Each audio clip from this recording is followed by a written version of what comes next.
তেনেকুৱা 6 লাখ পৰিয়ালক আমি নতুনকৈ ৰেচন কাৰ্ড দিবৰ বাবে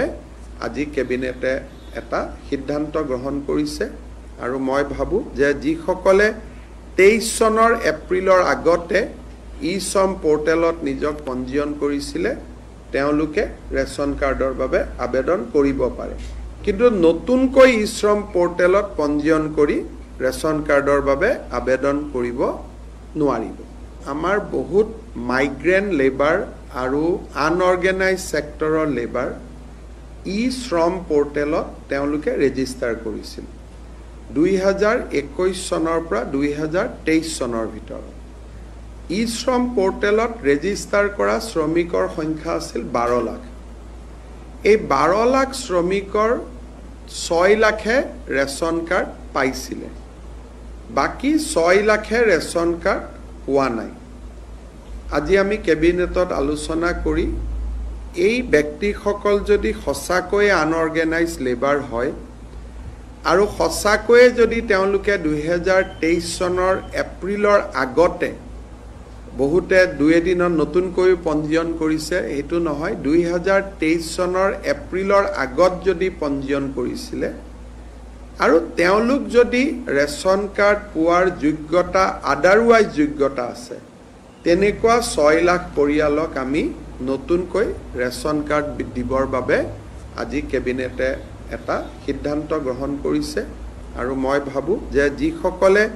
23 চনৰ এপ্ৰিলৰ আগতে ই-শ্ৰম পোৰ্টেলত নিজক পঞ্জীয়ন কৰিছিলে তেওঁলোকে ৰেচন কাৰ্ডৰ বাবে আবেদন কৰিব পাৰে কিন্তু নতুনকৈ ই-শ্ৰম পোৰ্টেলত পঞ্জীয়ন কৰি ৰেচন কাৰ্ডৰ বাবে আবেদন কৰিব নোৱাৰিব আমাৰ বহুত মাইগ্ৰেন্ট লেবাৰ আৰু আনঅৰ্গেনাইজ সেক্টৰৰ লেবাৰ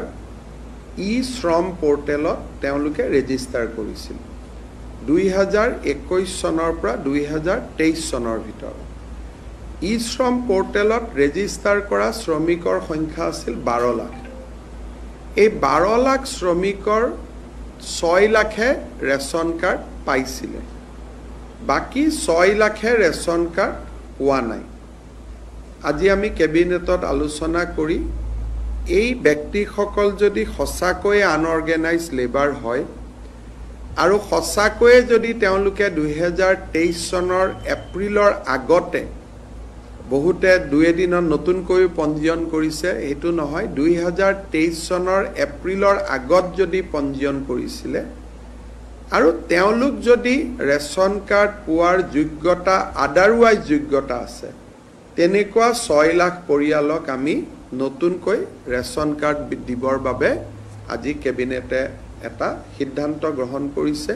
আৰু মই ভাবো যে যিসকলে 23 চনৰ এপ্ৰিলৰ আগতে ই-শ্ৰম পোৰ্টেলত নিজক পঞ্জীয়ন কৰিছিলে